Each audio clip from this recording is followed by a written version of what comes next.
Hi, everyone.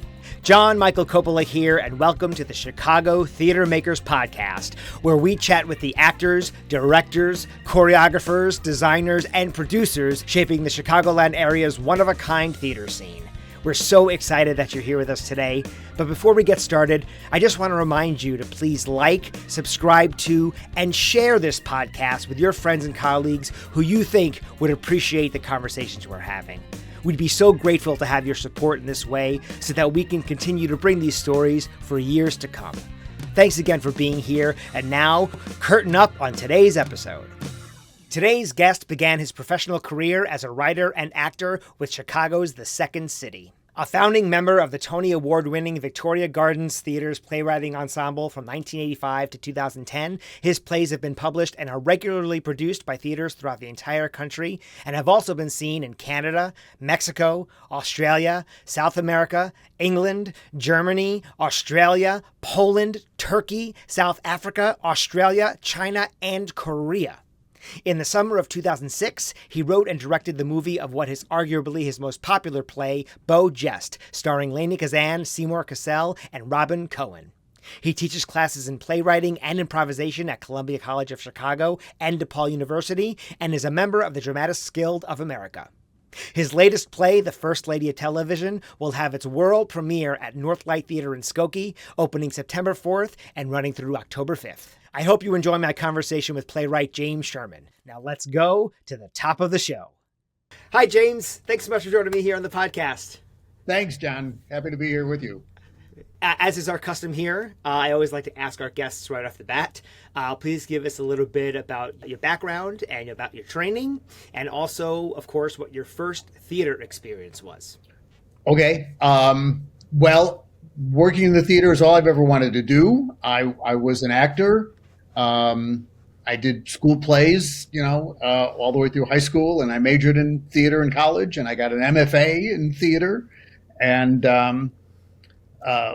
started my professional career with The Second City, and was an actor for a long time, and then morphed into being a playwright. So that's really my main focus now.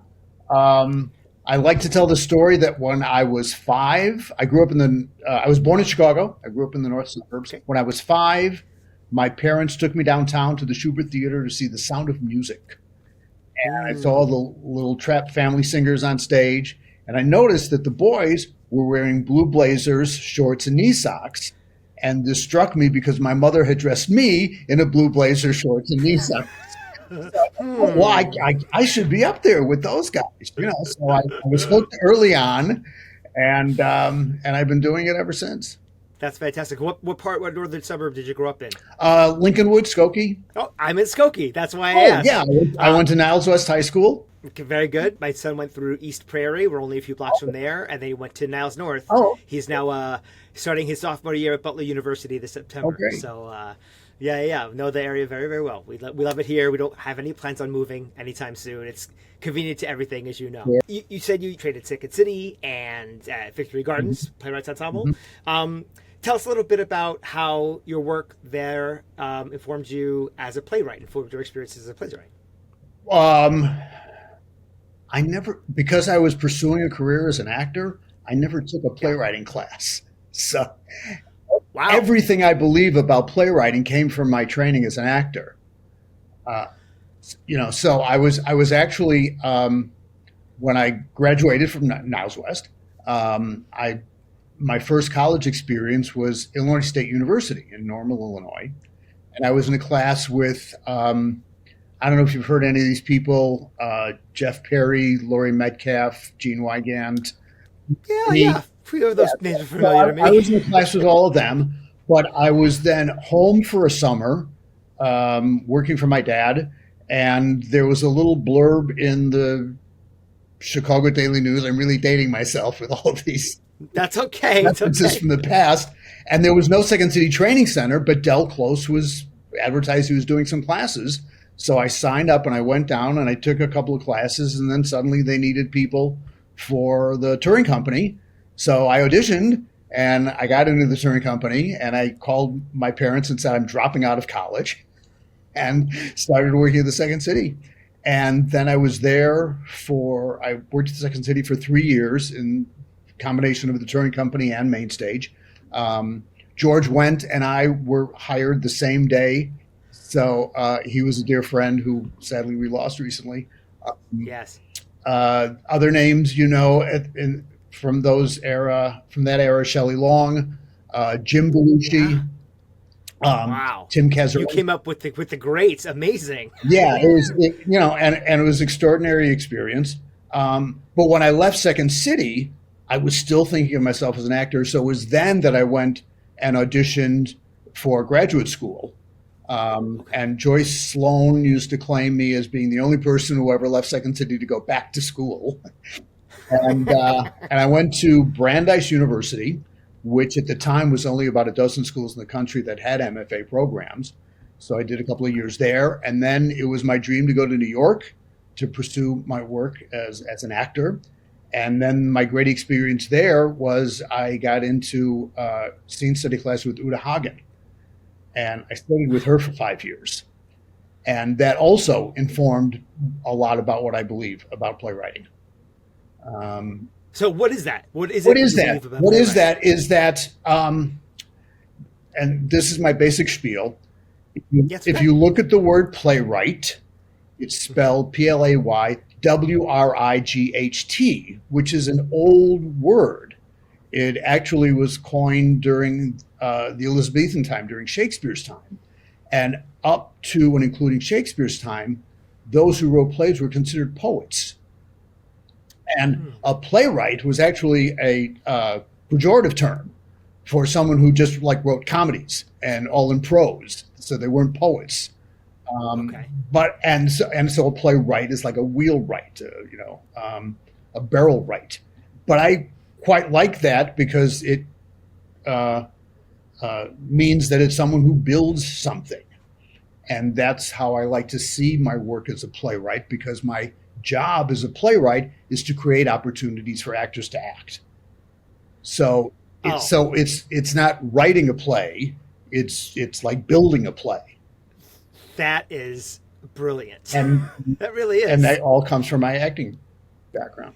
And also I might say it makes it not about you. You're creating opportunities for others, which is so commendable, because people, in this business, sometimes you have to have a little bit more of a all about me, making it all about me to succeed. Yeah. One thing I will say is actors like being in my plays because I've given them stuff that actors like to have, like objectives and intentions, because I know that's what actors want, Yeah.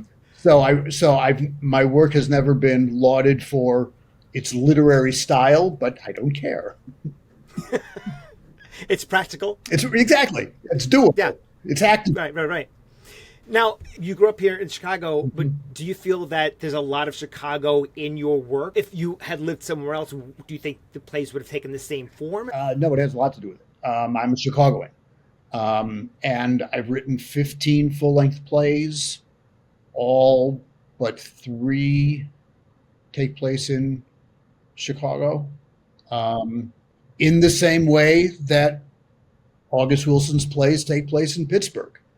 And Ethel Fugard's plays take place in South Africa, and Neil Simon's plays take place in New York. It's a part of my authenticity that goes into the work that makes it believable for the actors and the audience. That's right. It's writing what you know. Yeah. Basically. Yeah. Now, I do want to say, though, you are still working as an actor. I saw recently you just appeared at something at the American Blues Theater. I did. I saw the pictures of you in the clown makeup. So I'd love to know what that was, because I just missed it. I'd seen it. We became connected on Facebook very late, of course. But what was that you were just in? That was a wonderful surprise. It was an offer. It's been a long time since I've been offer only. James Sherman is offer only. And Wendy Whiteside, wonderful artistic director of American Blues Theater, asked if I was available to be in a play. And the play was called Golden Leaf Ragtime Blues by Charles Smith, who's a dear friend of mine because he was part of the Victory Gardens Playwrights Ensemble, which I know we'll talk about. And so it was a play by him. So I'm familiar with his work. And the story of the play was about an old vaudevillian who, through his daughter, who's a social worker, ends up with this young black teenager. So the play is primarily between this old white guy and this young black teenager. But there are a couple of like fantasy sequences where the old vaudevillian is with his old vaudeville partner. So they needed another old white guy. And the guy they had cast, one of their longtime ensemble members, is Dennis Cockrum. And Dennis Cockrum was in plays of mine at Victory Gardens 40 years ago. Oh, amazing. So he said, well, I need somebody who, like, I have known for 40 years. So yeah, call Sherman. So they called, and I just had a wonderful time. It had really been a while since I'd been in a play and rehearsed with the direct. Chuck Smith was the director. It was great. How great fantastic. with him. So so I had a wonderful time. Kind of in some ways like the Sunshine Boys, but not quite as toxic, maybe. Exactly. And we're like dying to find a place for us to do the Sunshine Boys now. I love that play. I love that play. We were talking about that in the dressing rooms a lot. Yeah, we'll chat after the podcast is over. We'll cook something up. Tell us a little bit more about Victory Gardens Playwrights Ensemble. It's not something that I was familiar with before I read your bio, but clearly you cut your teeth there. So I'd love to hear more about the history of that. So the Victory Gardens Theater was created by a community of local theater artists. It began in 1974, which for context is the same year that Wisdom Bridge Theater began and Court Theater began. 75 was when Steppenwolf began. So that's really the beginning of the great Chicago theater scene that we know today. A lot of milestones in the last couple of years for them. Yes. Yeah. Sadly, Victory Gardens Theater is not in business. Yes. But for the first 30 years of its existence, the artistic director was Dennis Zacek, who became a mentor, a teacher, a friend, a collaborator, and directed the first dozen of my plays. So my first full-length play was Magic Time, which I had done on Theater Row in New York. I was living in New York at the time. But then I wrote a play called The God of Isaac. And because I had met Dennis and Marcy McVeigh, his wife and the business manager at Victory Gardens, I sent him the play, and he read it, and I came in and we did a reading of it that was well received. And then like a year later, he called, he said, yeah, I'd like to do it. And so that was the beginning of a beautiful friendship. So that was in 85, and that was, like I said, the first of a dozen plays that Dennis and I worked on together. And what was special about Victory Gardens was that its mission was devoted to doing a lot of original work. They did a lot of world premieres, a lot of them directed by Dennis, a lot of them directed by who was his then associate artistic director, Sandy Shinner, who was now the artistic director of Shattered Globe Theater. And at a certain point in the 90s, Dennis just came up with this idea of kind of codifying the fact that he had this relationship with a bunch of different playwrights. So Steppenwolf had its actors ensemble. He said, well, we can have a playwrights ensemble. And it included Charles Smith, who I mentioned before, me, Jeff Sweet, Christine Thatcher. I'm going to leave some people out. Dean Corrin. There were 10 of us anyway. And a mix of race and gender and sexuality. Dennis was doing diversity even before it was a thing. And it was because I think that he did that brought some extra attention to the Victory Gardens Theater. So in the year 2000, Victory Gardens won the Regional Theater Tony Award. Oh, I don't think I knew that. Yeah. That's wonderful. Yeah. Now, but as an ensemble, was there a lot of collaboration? None at all. No, it's none at all. Yeah, the Playwrights Ensemble is kind of an oxymoron. Okay.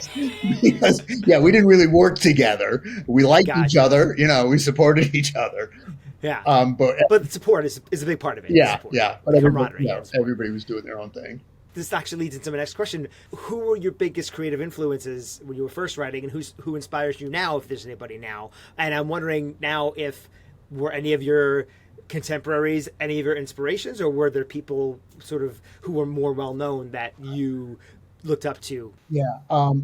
I should mention Doug Post was one of the ensemble, and Doug and Dean, we've just been great friends for a long time. So we share first drafts with each other, just because of the trust and respect we have for each other. Yeah. But, in terms of the influences on my own work, no big surprise. Obviously, Neil Simon, Kaufman and Hart, Ben Hecht and Charles MacArthur were a later kind of discovery. Although I must say, my playwriting hero is someone who's not as well known as he should be in this country because he's British. Have you ever heard of Alan Ayckbourn? Yes. Oh, sure. Alan Ayckbourn, who is still alive. He's like 99 and a half years old. I met him once. We had tea, which was very exciting. Of course you did. But he's always been kind of my playwriting hero. Did you tell him that when you met him? Oh, of course, yeah. He's written, he's been very prolific over the years, and I've read a lot of his work. And it's just not done, I think, as much as it should be in this country. When you met him, was it like just one-on-one, or was it like with a group of people? In the 90s, for a few years, Bernie Solins and Jane Solins, his wife, produced what they called the International Theater Festival. And it lasted about 5 years, I think. And they brought theater companies in from all over the world. And one of them was Alan Ayckbourn's company, which name is not leaping to mind, but I was just so excited. So I said to Bernie, "Can I please meet Alan Ayckbourn?" And so I met him, just to say hello. And then years later, there was a revival. He wrote a trilogy of plays that's known as the Norman Conquests, which is a trilogy. It's very difficult to do. It's not done very often, but there was a revival of it at the Vic Theater, and I think this is around 2008. Okay. And I just went to London because I needed to see this. And at the same time, there was another revival of another of his plays. And so I just went.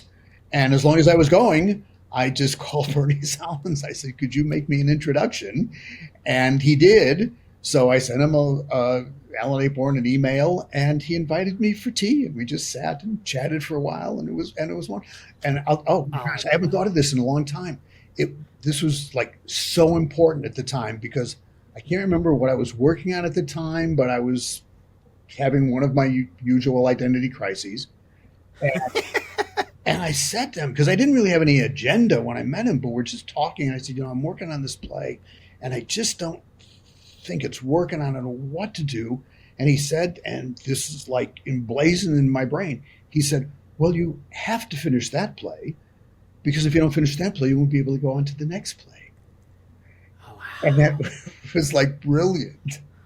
And how many plays had you written prior to that? And how many have you written after since then? I don't know. The important thing is I've never stopped writing. Thank you, Mr. Ayckbourn. Yeah, really. How does a playwright know when the play's done, or is it never done? Oh, it's done. I did once have a director. I think he was some theater in Florida. I don't know, and I guess he had some ideas, Now this is a play that's been published and it's been done a lot. Yeah. So he asked me that very question. He said, "Jim, is this play done?" And I know that means he'd like to do some work on it. And I said, "It's done." I said, capital D, done. I hope you didn't misconstrue my question. I didn't mean that people should take license to it when they're licensing the show. No. What I meant is how do you know when you've completed as opposed to setting it off and then going, I wish I could have always made this adjustment or what? I mean, has that ever happened? I work on a play a long time. And, Okay. and so by the time it's produced, certainly by the time it's published, it's Gotcha. done. It's done. Because Good to know. I'm moving on. Yes, because if you don't finish this one, Right. how are you going to write the next Move on one? to the next one. There you go. Yeah. Now, I do want to talk about Beau Jest because you and I had not met, and you sent me a lovely inquiry to be here on the podcast. And so when I saw who you were and saw Beau Jest, it smacked me in the face because in high school and college, I mean, Beau Jest was being done everywhere. Like, you couldn't swing a cat and not have to see a production. So, first of all, congratulations on the success of that marvelous play. And then you went on to write and direct the movie version of it. So tell me a little bit about that trajectory. Did you see that success coming from a mile away? And once it started, once it was there and kept going on being seen worldwide, what was your reaction? What is your reaction on that? It was, I had already done a few plays with Dennis at Victory Gardens, so it was just the next play. Right. And so we opened and it just hit. And it was doing really well. So then they moved it to another theater, actually the Halsted Street Theater. This was before Blue Man Group moved in. Sure. No, I'm sorry. That was the Briar Street Theater. Briar Street Theater. And then, and then there was another theater called the Halsted Street Theater, which is now, I think, townhouses. But, talk about luck. There was a freelance reviewer who reviewed it, and because it was attached to a review of something from Steppenwolf, it got into the Wall Street Journal. And because it was in the Wall Street Journal, a New York producer saw it, a man named Arthur Cantor, who was not as well known and self-promoting as David Merrick, but he was as important as David Merrick in the latter half of the 20th century. And he came to see it, and so he said, so it was him who took it to New York, and he opened it Off-Broadway, and because he was a brilliant producer, it ran for 3 years Off-Broadway.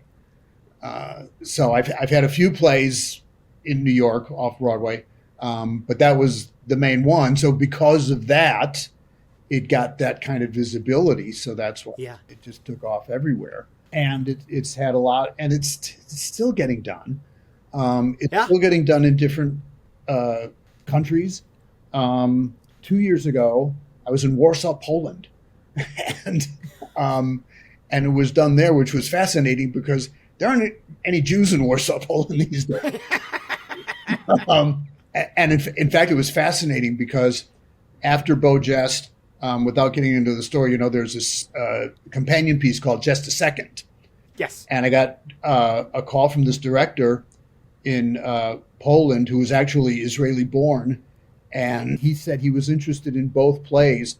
So we collaborated and did a mashup. And so in one evening, you had Beau Jest in the first act and Just a Second in the second act. So it was really pretty exciting. And so I got over to see that. Someone has to bring that here. Okay. Yeah. I said, we'll talk after the podcast. We got these ideas cooking in town. Yeah. So, and then the crazy thing was, okay, this takes a couple of minutes, but that's okay. We've got all the time in the world. Okay. All right. So now the play is a hit off, it's done great in Chicago. It's a hit off Broadway. I'm thinking, okay, somebody's going to want to give me a big movie deal, and this is going to be like my big fat Greek wedding, and I'm going to make $1 zillion, and that's going to be it. And it didn't happen.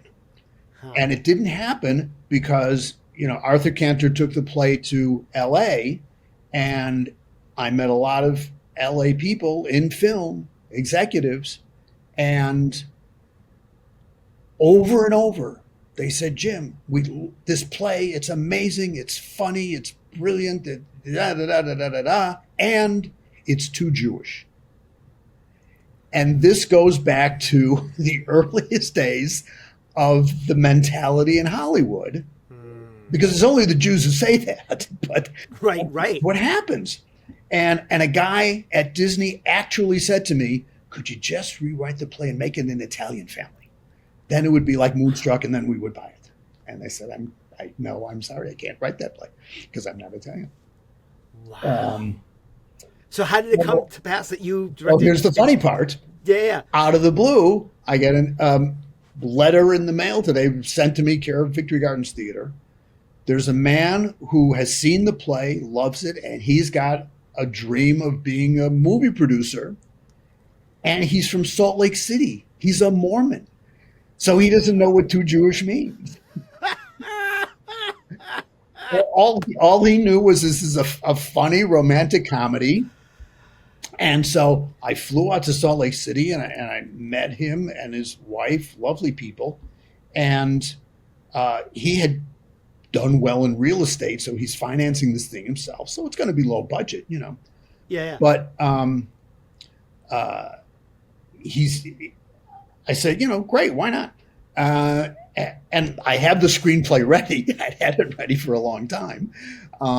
So then he says, well, Jim, because of your theater background, you know how to work with the actors. Would you be willing to be on the set to work with the actors?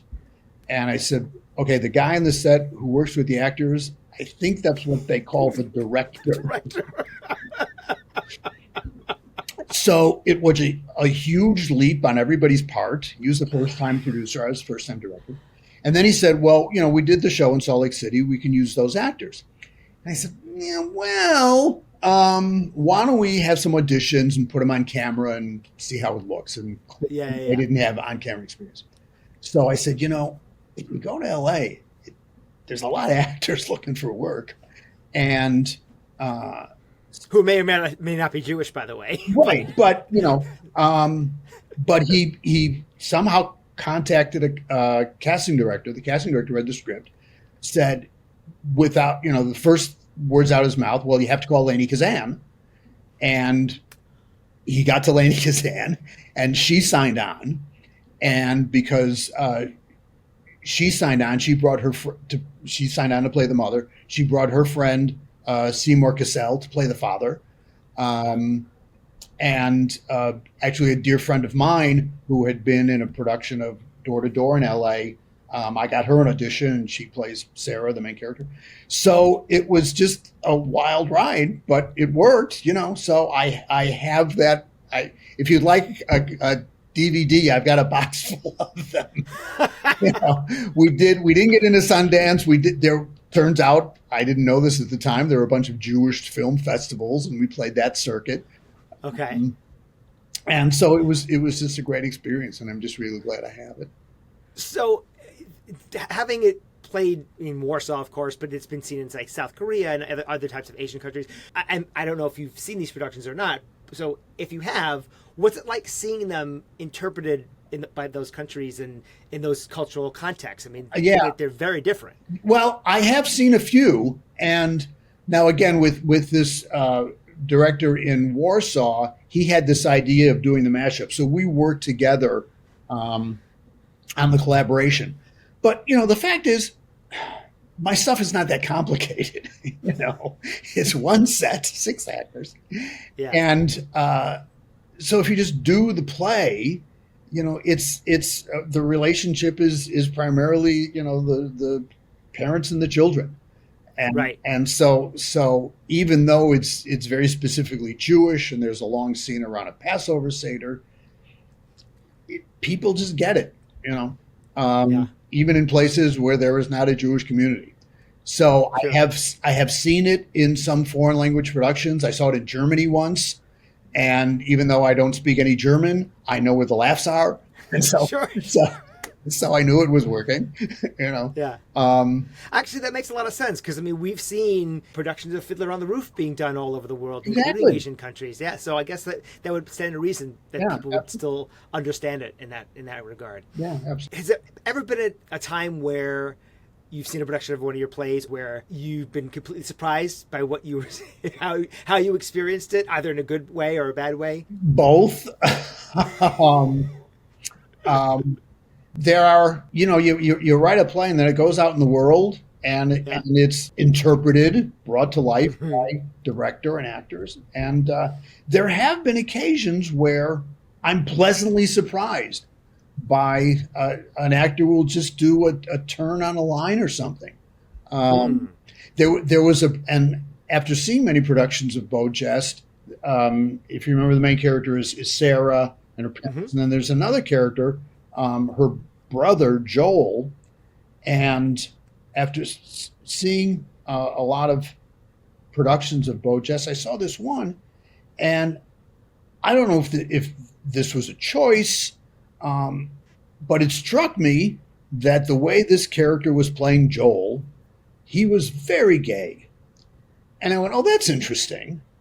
And I went back through the play, and it does say that he's divorced and he has 2 children.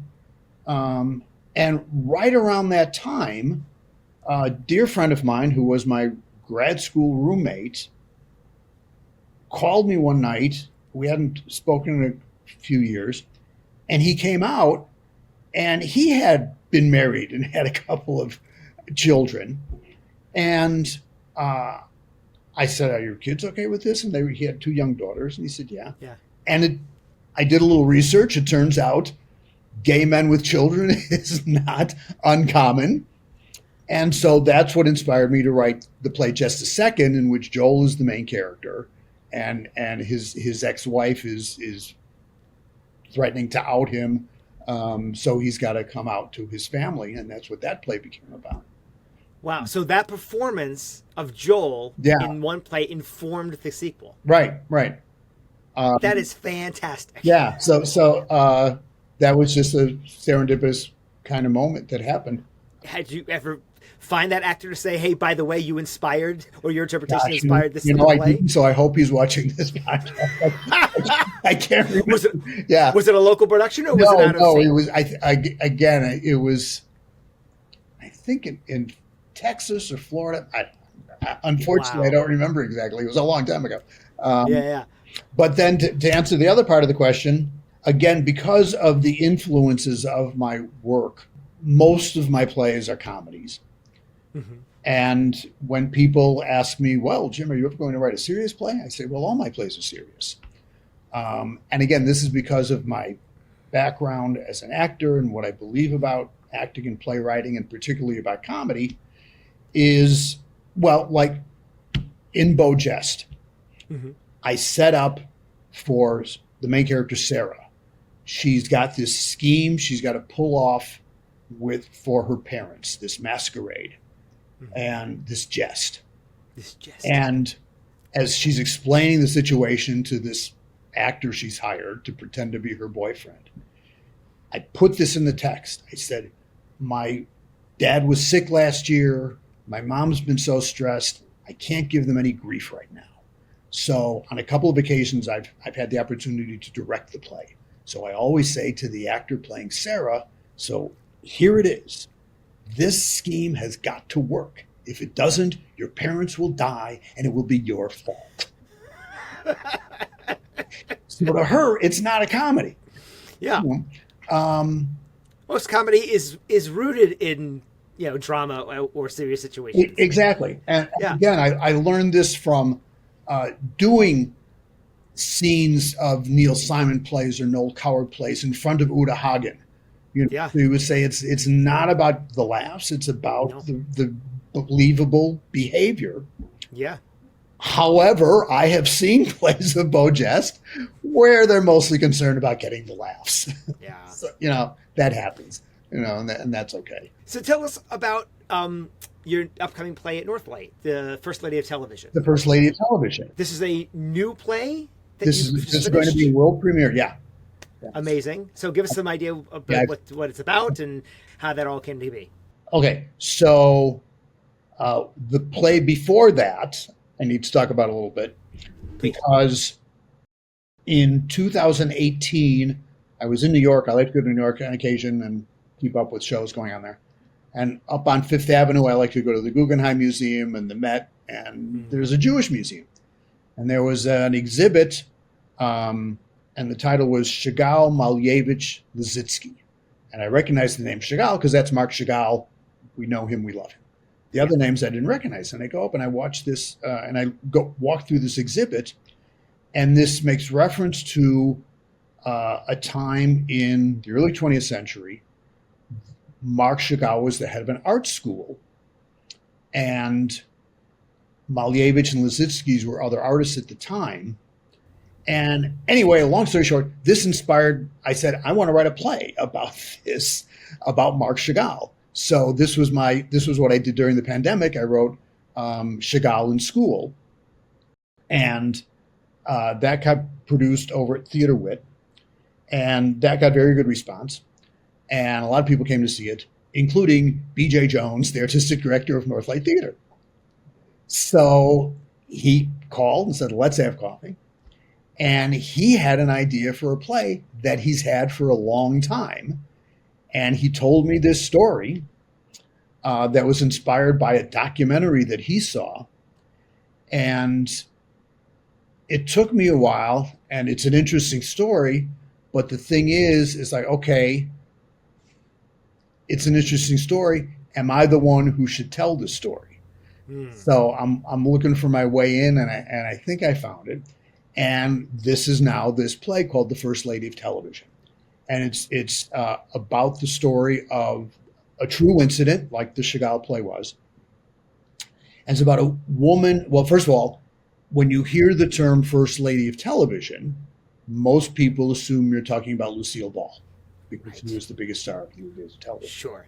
Before Lucy, there was a woman whose name was Gertrude Berg. And Gertrude Berg really created the family sitcom. She created a show that was on radio for 20 years. And in the very early days of television, we didn't call it then, but she was the showrunner. She created the show called The Goldbergs. She wrote every episode. She was in every episode. What? And she was, in her day, and I state this in the play, the second most famous woman in America, second only to Eleanor Roosevelt. So why have you not heard of her? Because in those days, the plays were broadcast, the TV shows were broadcast live. There's no videotape. Lucy and Desi had videotape. Right. So it was Desi who came up with the idea of reruns.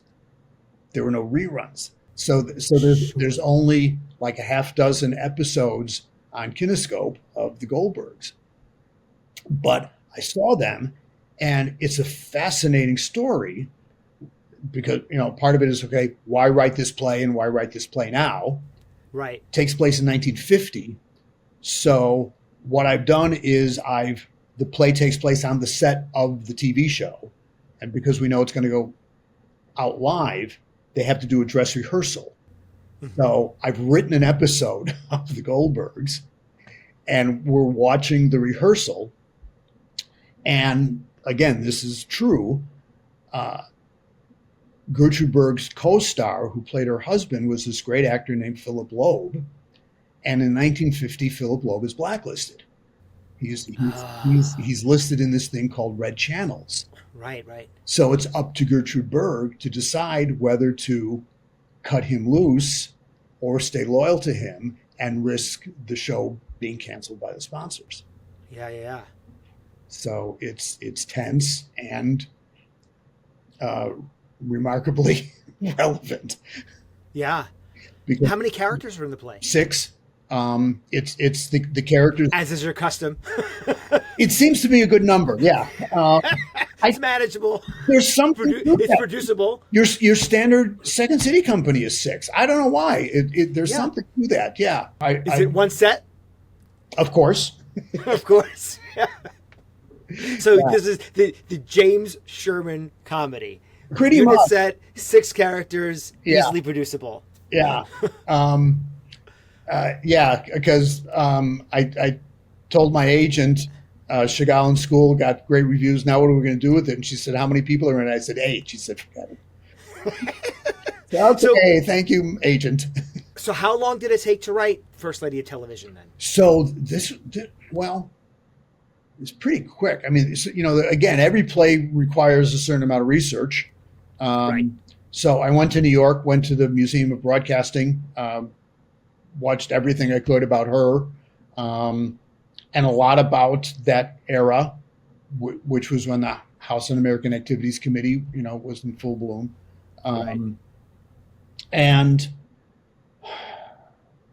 But we did the first think we did the first table read about a year and a half ago. So I've been working on it for a while. I'm so excited that it's 5 minutes from me because yeah. I go to North Light and music theater work shows all the time because I'm literally 5 minutes from there. So I'm looking forward to seeing it. Where can our listeners find you online? Are you active on social media? Obviously, your website.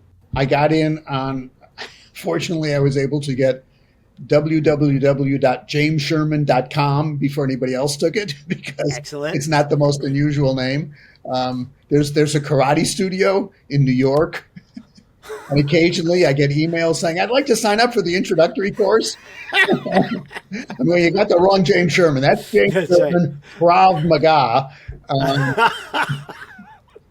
So jamessherman.com. And yes, I'm all over Facebook and Instagram. And your plays are rentable through Concord? A bunch of plays. I mean, like I will always call it the Sears Tower. To me, there will always be Samuel French and Dramatist Play Service.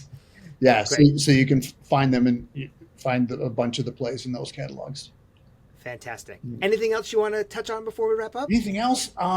Boy, you did this. You came prepared.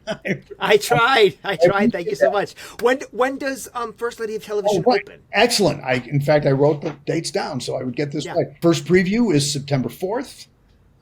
Opens September 11th and will run, I think, hopefully forever.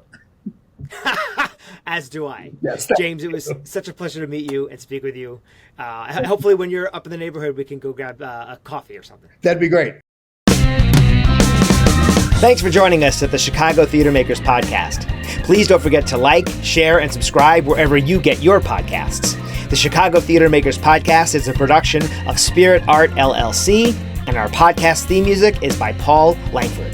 If you or someone you know would like to be a guest on the podcast, please drop us a note at our website, ChiTheaterMakersPodcast.com. That's ChiTheater, makers with an S, podcast.com. We hope you enjoyed spending time with us as much as we enjoyed spending it with you, and we'll see you on the board soon.